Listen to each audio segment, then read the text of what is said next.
A Hyannis bar has its liquor license suspended for 2 days after a hearing today. A top state education official will visit Barnstable Public Schools this week.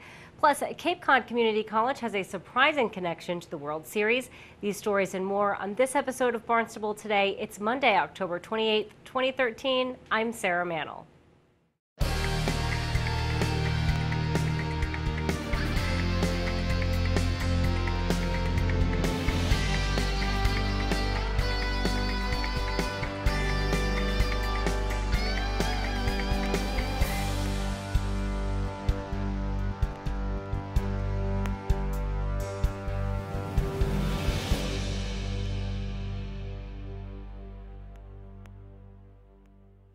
Hyannis Restaurant and Bar Embargo will have to close its doors for 2 days next month. The licensing authority found owner David Noble guilty of interfering with the police response at his establishment during an incident in July. Noble spoke out at the hearing today and said he regretted his behavior. I'd just like to begin by apologizing for my reaction on the incident that occurred outside my restaurant on July 12th. It was a busy summer night, and I did react entirely inappropriately. I sincerely apologize to the officers on duty, to Lieutenant Murphy, to Sergeant Lopes, and to the Chief. I have always enjoyed a healthy working relationship with the Barnstable Police and look forward to continuing as such. I have a tremendous amount of respect for the men and women on the force, and I would never intentionally undermine them or interfere with them in any way. I can't even begin to fathom the pressure that they are under constantly, particularly the street crime unit.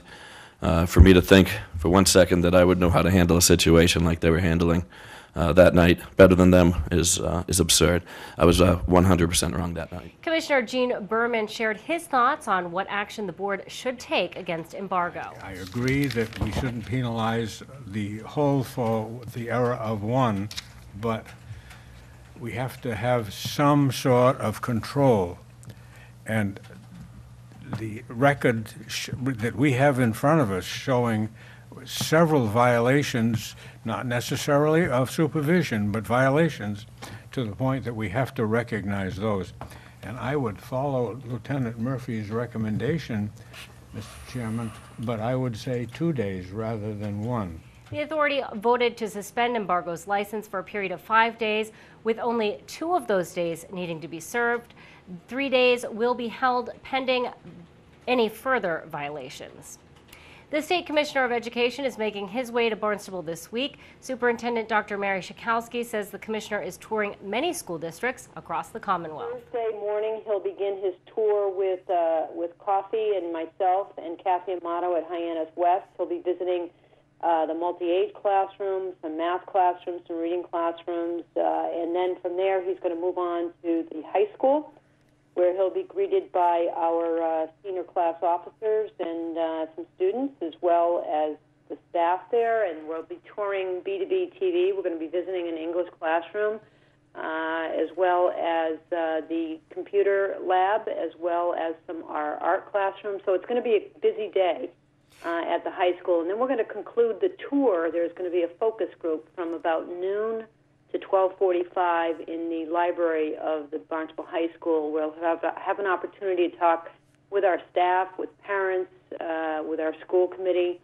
about some of the initiatives that we're moving forward in Barnstable, as well as some of the mandates that have been placed upon districts with the new park, which is the online testing, the Common Core. So it's going to be a full day, and we're really looking forward to his visit. I think this is an opportunity for Barnstable to showcase some of their accomplishments, and I know that he's been very impressed with many of the schools that he's been visiting across the state. Schakowsky says she is looking forward to the commissioner's visit. State lawmakers are considering a bill that would require the state education secretary to provide the legislature with numbers of how many students are homeless in the Bay State.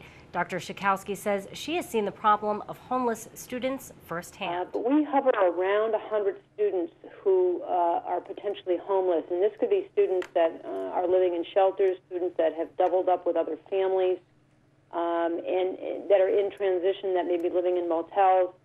And we've seen an increase in the number of students that are homeless, and certainly we want these students to take full advantage of the educational opportunities as well as the extracurricular opportunities that we have So currently we have about 30 students right now that are homeless in Barnstable.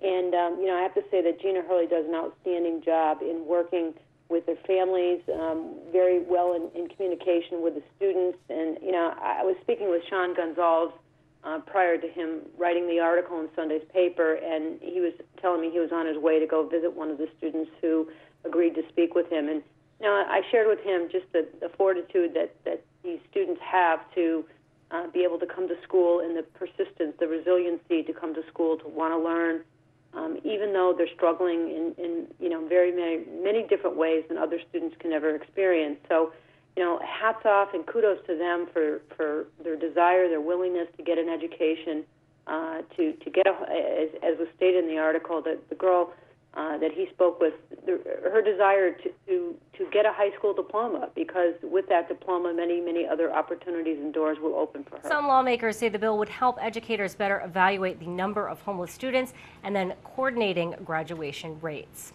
Officials are working to reopen the town shooting range. Assistant Town Manager Mark Ells says things are progressing. Internally, our Department of Natural Resources, in coordination with our police department, are putting together the operations side of that.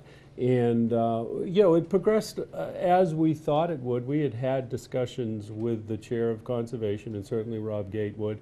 And now we're trying to put in place the operating plan and reopen the facility as soon as possible. Ells says the town is currently waiting to hear back from 4 different insurance carriers to find out what an insurance policy for the range will cost.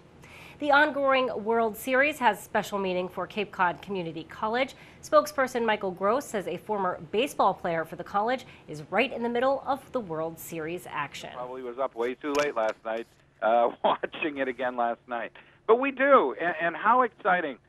We have Dana Levangie. Dana is the bullpen coach. Now, here's the person who has to work up the pitcher who's going to come in. He's the person who helps them get warmed up, helps them prepare for the hitter that's coming, talks to the pitcher about what they're likely to throw, watches their motion. Do they really have what they're supposed to have when they come out of that bullpen? And Dana was with us in 87 to 89.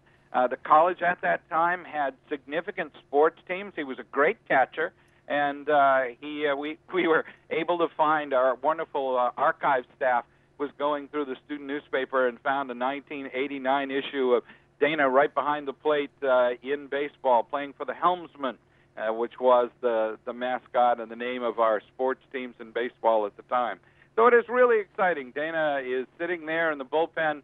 What are we, three games, maybe less, away from, we hope, a new World Series win in Boston. And in fact, he comes from Cape Cod and comes from Cape Cod Community College. And we have to admit, we're just a little more than proud. What a small world. We wish the Red Sox luck tonight. Game 5 is in St. Louis tonight at 8:07.